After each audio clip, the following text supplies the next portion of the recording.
Stand by for Nick Carter, Master Detective. The Mutual Broadcasting System presents Nick Carter in another of his famous and exciting adventures, starring Lon Clark, The Case of the Perfect Alibi.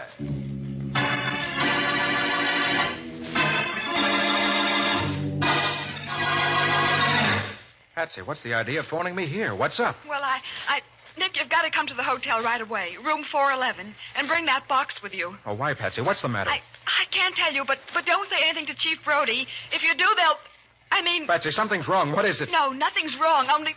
Don't come, Nick! They're going to... Patsy! Patsy!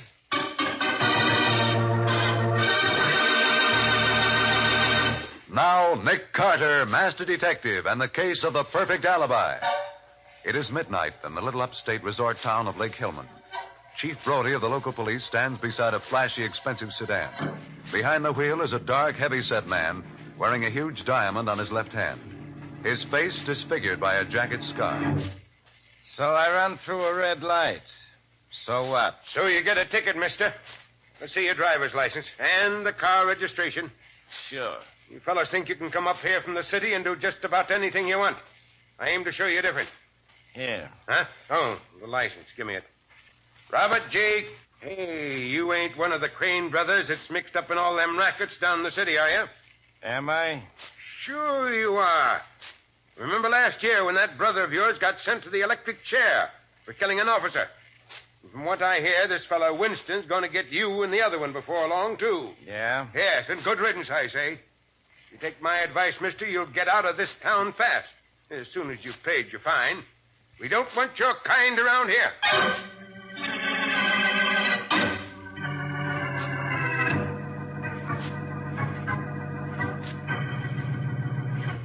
Nice and cozy, ain't it, Mr. Winston? Just you and me alone here in your apartment where we can talk without nobody to bother us, huh? I'm not afraid of that gun, Crane. And I'm not afraid of you. Now say what you came to say and get out. Sure, but not for a while yet. This ain't much of a dump for a big shot like you to live in. The DA's office don't pay the special prosecutors so good, huh? I'm satisfied. You like working for glory, huh? I'm working for the satisfaction of wiping out such scum as you, Crane. Murderers and racketeers. Yeah, and making a big name for yourself, too. You and your big campaign to clean up the town. Crane, if you weren't scared, you wouldn't have come here tonight. But it won't do you any good. I'll get you and the rest of your mob, just as I got that gun-crazy kid brother of yours. That's what I come to talk about, Mr. Winston, my brother Johnny. He was a killer, and he got what he deserved, the chair. Yeah, you sent Johnny to the chair just 1 year ago tonight, just at midnight. Now do you know why I'm here? No? Why? It's 1 minute to midnight now, Mr. Winston. And when that clock starts to strike, I'm going to send you the same place you sent my kid brother. You can't bluff me. Why, every cop in town... Cops, you know what I think of cops? I'll show you. Pick up that phone if you want to. Go on, call the cops. See if they can help you. What is this, a trick? Go on, call them. All right, I will. Operator, give me the police, quick. It's midnight, Mr. Winston. Hello, this is Special Prosecutor Winston. Send... Rocky...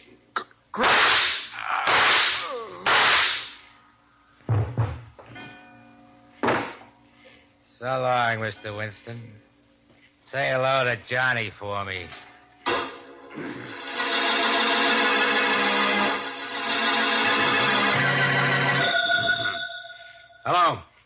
Hello, this is Sergeant Mathison, homicide.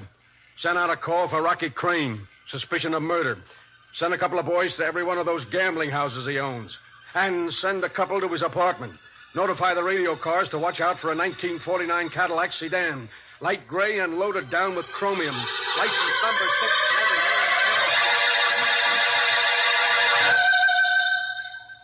Yeah? Oh, yeah, Dolan. He's spending the weekend where? Lake Hillman, huh? Okay. I'll get in touch with the Lake Hillman police and have them bring him in.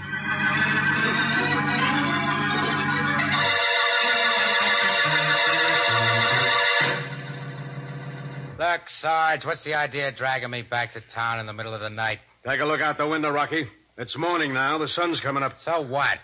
What's the beef, Sarge? You were picked up just as you got out of your car in front of the Lake Hillman Hotel at exactly 13 minutes to 2. That's right. Where had you been? Just out for a little ride. Why? I'll say you'd been out for a ride. You rode back here to the city, bumped off Leonard Winston from the DA's office. And then somebody knocked off Mr. Winston? Well, now, ain't that too bad? It's too bad for you, smart guy. You hated Winston because he sent your brother to the chair. You swore you'd get him for it. Did I, Sarge? Yes, you did. Well, you know how it is. And Winston was making things hot for you now, too. In another month, he'd have closed up every one of those gambling houses of yours and run you out of town. He couldn't have proved nothing on me. Sure, I'm glad he's dead, but I didn't do it. Look, you can't lie out of this one, Rocky. Winston called headquarters just before he was killed. He started to say your name. But, Sarge, I wasn't anywhere near the city last night. Oh, no? You're going to have a tough time making a jury believe that. Why, Sarge, it ain't going to be tough at all. What? Take a look at this. What is it? It's a ticket for running through a red light in Lake Hillman, 150 miles from here, Sarge. And look at the time on it. 12 o'clock midnight. 12... Midnight? What? Why, that's the same time Winston was killed. Yeah, I know. And that traffic ticket proves I was 150 miles away when it happened. Now try to break that alibi, copper. Just try it.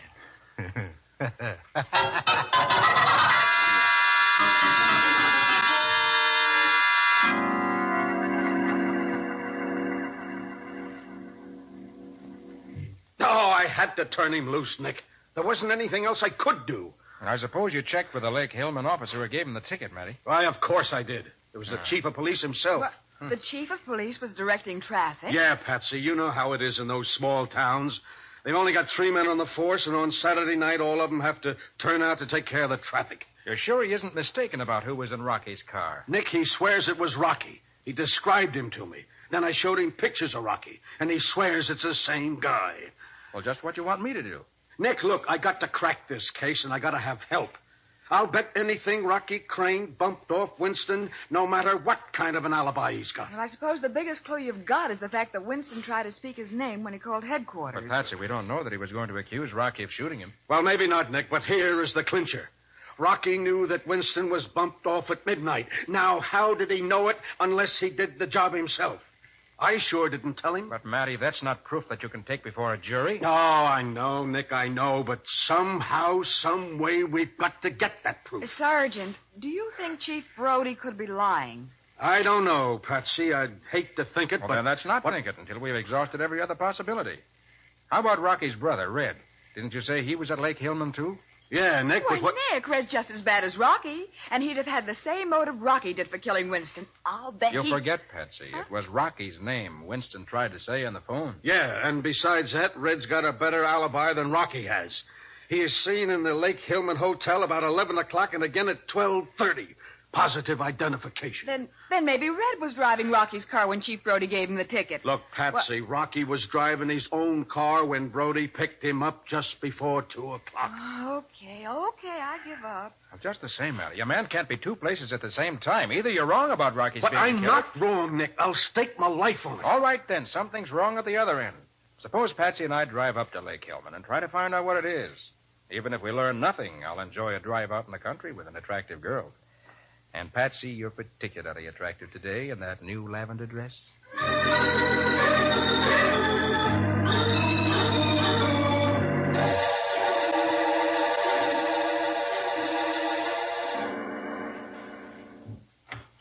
Rocky, Jeepers, I'm glad to see you. I was afraid something had gone wrong. No, they turned me loose about 2 o'clock this afternoon. Yeah, then where you been all this time? It's after 10 now. I went around to the club for a while. Get your stuff together, Red. I want to pick up the old man. Don't worry about him. I took care of that little matter myself this morning. You what? Sure. After the cops picked you up, this town was buzzing. I thought if the old boy heard anything, he started putting 2 and 2 together. You thought, since one of you got brains enough to think. I said we'd dump him on the way back to the city, didn't I? Yeah, but suppose he'd have got wise. Suppose he'd gone to the cops. Yeah, maybe you were right at that. Yeah, sure I was. So I had him meet me out at the edge of town. Never mind the blueprint. What about his stuff? His stuff? Yeah, his clothes and things. I guess they're still over at that crummy boarding house where he was staying. Why? Red, you mean you didn't have him take all his stuff with him when he left? No. Why make him think something was up? Oh, you dumb ox, you stupid fat-headed jerk. Take it easy, Rocky. What's he got there anyway? A couple of shirts, an extra pair of socks, maybe. And the box, bird brain. Gee, Rocky, I forgot about that. If the cops ever find that box and hook the old man up with us, we're sunk.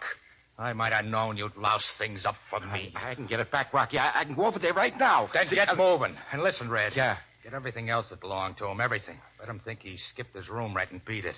But don't let nobody see you. They ain't gonna see me. If they do... If they do, just make sure they don't talk about it. Make sure they don't never talk about that or anything else.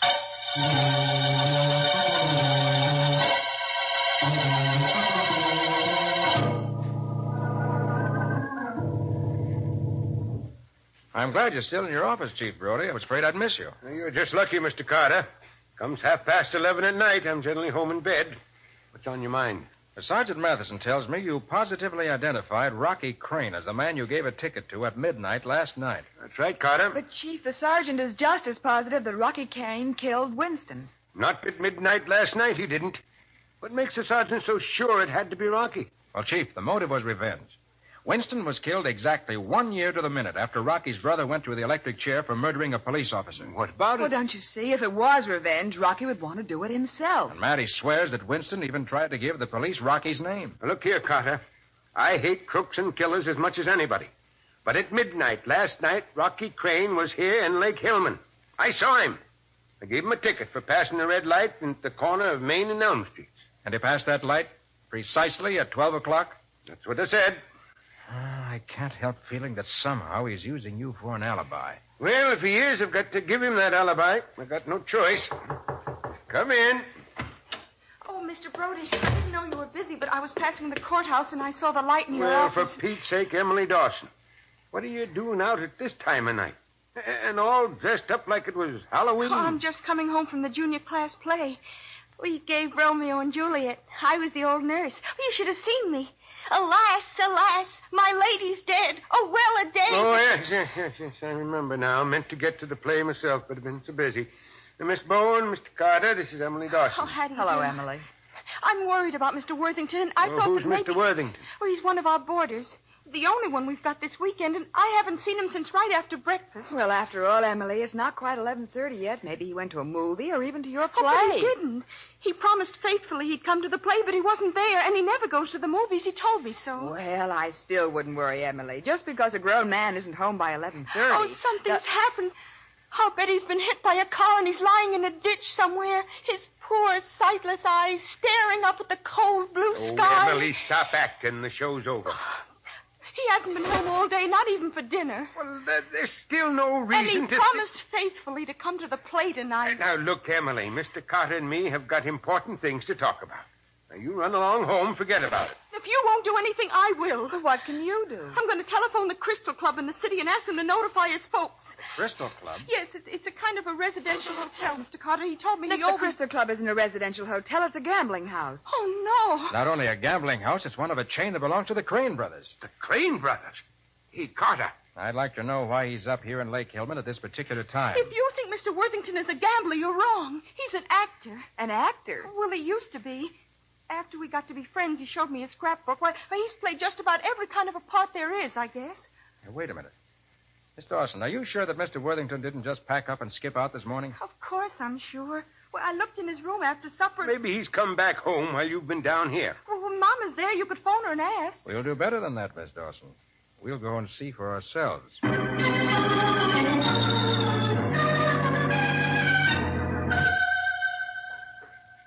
Thanks for calling me up, Susan. I'll tell Emily how much you enjoyed the play. No, I'm all alone in the house now, but I expect her any minute. She was worried about our new boarder and... Huh? Oh, nothing important. You know how excitable Emily is. Yes, I'll tell you about it tomorrow. Bye, Susan. I wonder if I should have waited and come home with Emily. She may have run... What's that? Oh, well, that must be Mr. Worthington. Mr. Worthington! That's funny. I better go see if he's all right. I'm sure that noise came from his room. Are you in your room, Mr. Worthington? Mr. Worthington, you're not sick, are you? Mr. Worth... Oh!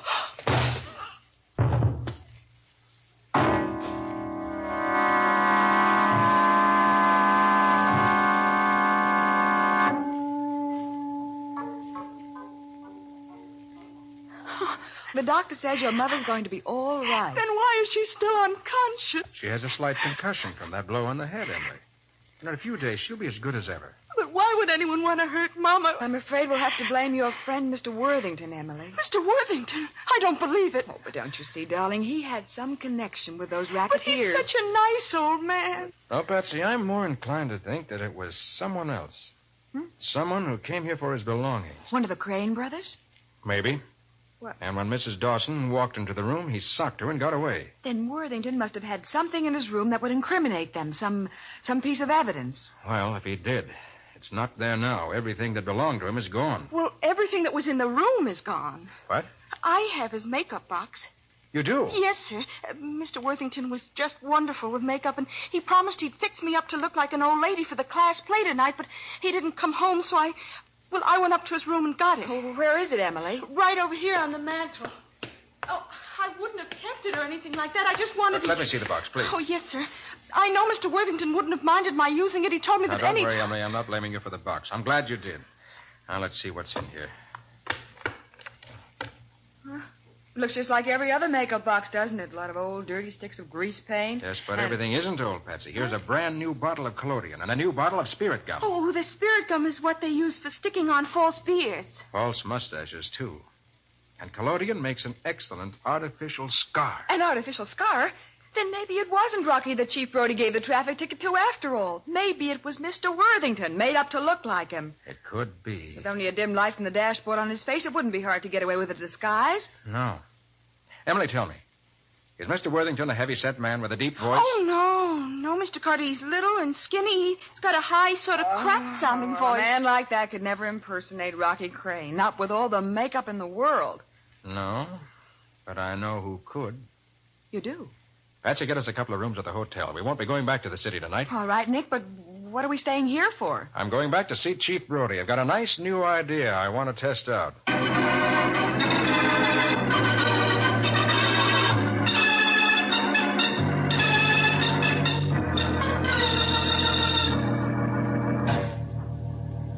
You dumb jerk. The one thing you should have gotten is the one thing you leave there. How'd I tell you, Rocky? That box wasn't in his room. Then why didn't you search the rest of the house? I would have. But right after I slugged the old lady, I heard Carter and the two dames coming in. I had to beat it out the window. And Carter did find the box. You sure of that? I told you, didn't I? I hung around outside to see what was going to happen. After about an hour, Carter came out with the box under his arm. I seen it plain under the street light. Okay. So he's got the box. So maybe he'll even figure out how we worked it, but that still ain't proof, Red. Sure it ain't, Rocky. That dumb police chief swore he was giving me a ticket at midnight, and a smart lawyer can tie him in knots if he tries to take it back in spite of... Hey, wait a minute. Huh? What, Rocky? You didn't touch none of that stuff in the box, did you? There ain't nothing there that might have your fingerprints on it, is there? Well, Come on. Did you touch anything or didn't you? Well, the old man had to make me up in the car, and a couple of times I had to hold things for him. You stupid idiot! Oh, Rocky, what's the matter? What's the idea of socking me like You that? know what you done? You give them everything they want. You give them all the proof they need to send us both to the chair. Oh, we get the box back. How can we get it back? Tell me that, genius. Hey, that girl that works for Carter. What about her? She's right here in this hotel. She was at the desk signing up for a room when I come in. Look, Hold it. Maybe you got something. Yeah. It just might work. It's got to. Yeah, you see? I ain't always so dumb. Get on that phone, Red. Find out what room she's in. Sure, Rocky. Then what, huh?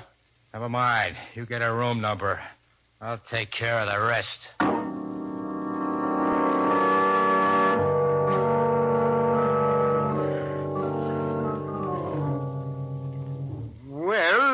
Well, yes, Carter, it was kind of dark inside that car when I gave Rocky that ticket. Then it could have been Red Crane made up to look like Rocky, couldn't it?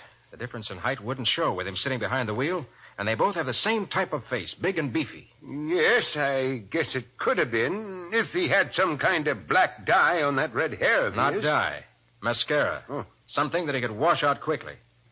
And there's a big cake of mascara in this makeup box. And it's almost used up. Yes. And with paint on his face to give him a dark complexion like Rocky's, and a false mustache, and that scar painted on with whatever it is. Collodion. Professional actors use it all the time. All right, so maybe it could have been Red instead of Rocky. But you don't have any proof that it was. Not a bit of proof. That's why we have to find Worthington's body. If we can't prove that Rocky murdered Winston, perhaps we can prove that Red killed Worthington and that Rocky was an accessory. What makes you so sure anybody killed the old man? Well, why else would he have disappeared without taking his things with him? And besides, he's the only one who could tell what really happened. The Crane boys would never be safe while Worthington was alive. Yes, I see what you mean. But without having any idea where to look for him, it's going to be pretty hard finding the body. No, I don't think so. If they wanted us to think Worthington had run out, they'd hide the body where it wouldn't be likely to be found. Well, sure, There can't be too many places like that near here. No, I guess there ain't. But I can't do anything tonight. It's almost 2 a.m. Well, all right, morning will be all right. But get every man you can on the job. The sooner we get at it. Oh, for the love of Pete, what now? I want to get home, get to bed. Lake Hillman Police Station, Chief Brody speaking. Chief, this is Patsy Bowen. Oh, hello, Miss Bowen. May I... Is Nick there? Just a minute. For you, Carter. Oh, thanks. Yes, Patsy, what's up? Nick, you've got to come to the hotel right away. Room 411, and bring that makeup box with you. Oh, why, Patsy? What's the matter? I can't tell you, but don't say anything to Chief Brody. If you do, they'll... Hey, Patsy, something's wrong. What is it? What is it? Nothing's wrong, but... Don't come, Nick. They're going to... Patsy! Patsy! What's wrong, Carter? You're pale as a ghost. I don't know what's wrong. Let me have that makeup box. Well, sure, but what for? I'm taking it over to the hotel, to room 411.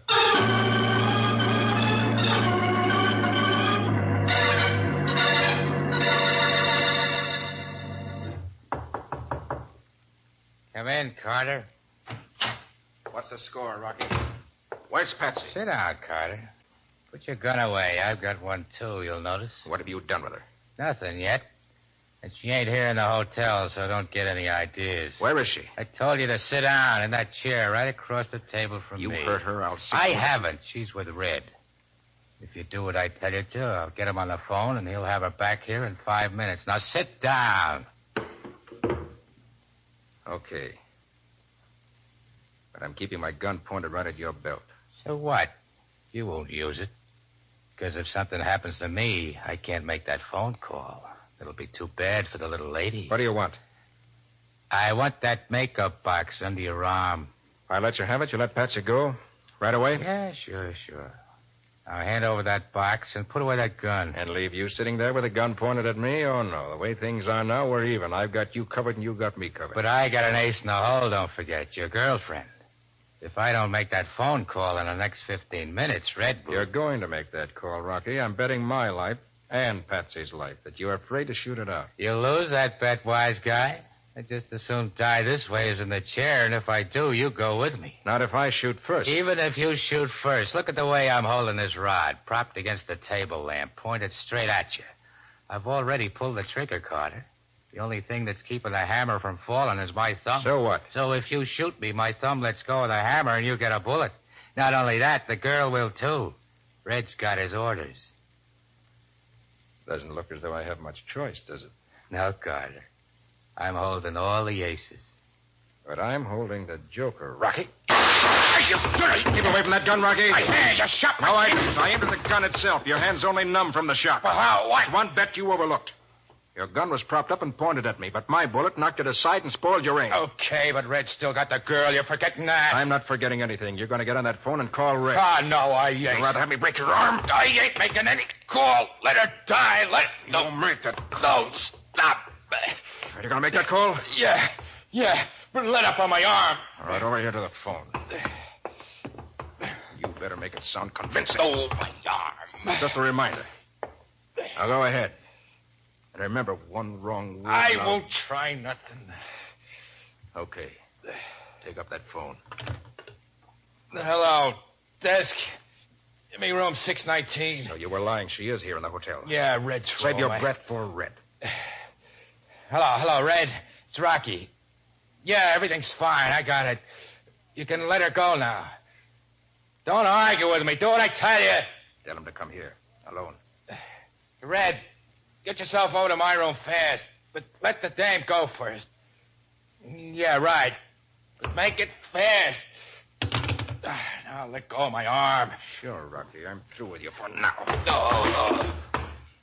Now we have to get a reception arranged for your brother when he arrives.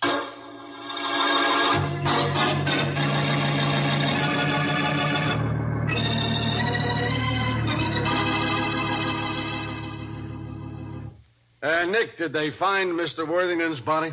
Oh, yes, Matty. It was in the old stone quarry under 20 feet of water, weighted down with scrap iron. Yeah, but have you really got any proof that Red killed him? Plenty. Ballistics can prove that he was shot with Red's revolver. Oh, then I suppose Rocky will be convicted, too, as an accessory. So it doesn't matter whether or not you ever prove that he murdered Winston. Probably. But I think we can prove it. Yeah, Nick? How? Red's fingerprints were on 2 of the sticks of grease paint in Worthington's makeup box. Those fingerprints are evidence that Worthington did a makeup job on Red. Uh-huh. Well, after that, it won't be hard to convince a jury that Rocky's alibi isn't worth a nickel. I wonder how they ever thought up such an idea. Well, Worthington was out of work, was broke. Yeah. So he took a job as porter at the Crystal Club. Red found out he was an actor, and that started him thinking that Worthington's skill with makeup could be used to furnish Rocky with a perfect alibi.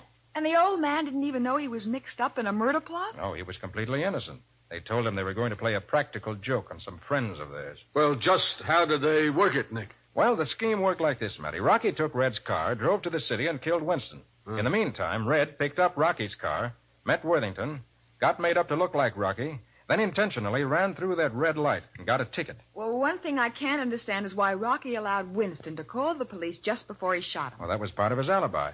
Rocky wanted the police to know the exact time Winston was murdered, because that was the exact time Red, disguised as Rocky, was getting the traffic ticket. Yeah, but he even let Winston call out his name. Well, that was something Rocky didn't figure on. As soon as Winston identified himself, Rocky shot him. But Winston still had enough strength left to try to identify his killer. He was a brave man. Wish I could be like that. But, you know, when I opened the door to my room and saw Red standing there with a gun, I just froze. I was scared to death. Well, you weren't the only one, Patsy. I had cold chills, wondering if I was going to be in time to save you. Well, at least all this may give Emily Dawson an idea for the next high school play. Yeah? What's that? Another one of Mr. Shakespeare's little masterpieces. The one called All's Well That Ends Well.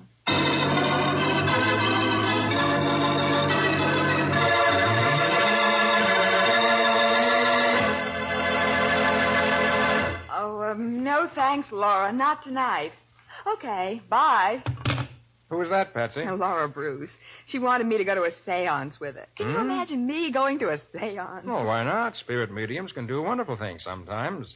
Remember Madame Janer? Oh, that one. You'll have to admit that she told her clients things nobody in the world could possibly have known, except a ghost. Oh, she certainly did. But the way she found out those things, makes me shiver. Well, save your shivers for next week, Patsy, when we tell all about Madame Janer and the case of the custom-made corpse.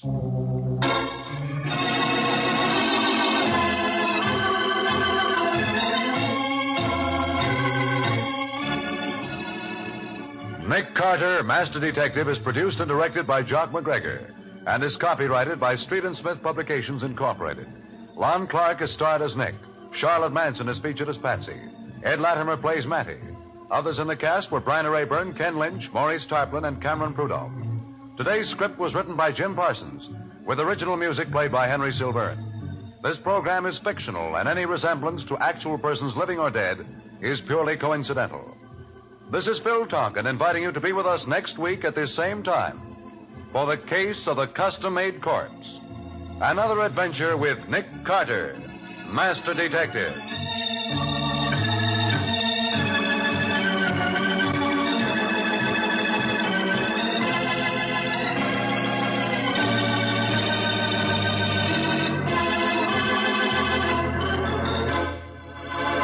This is the Mutual Broadcasting System.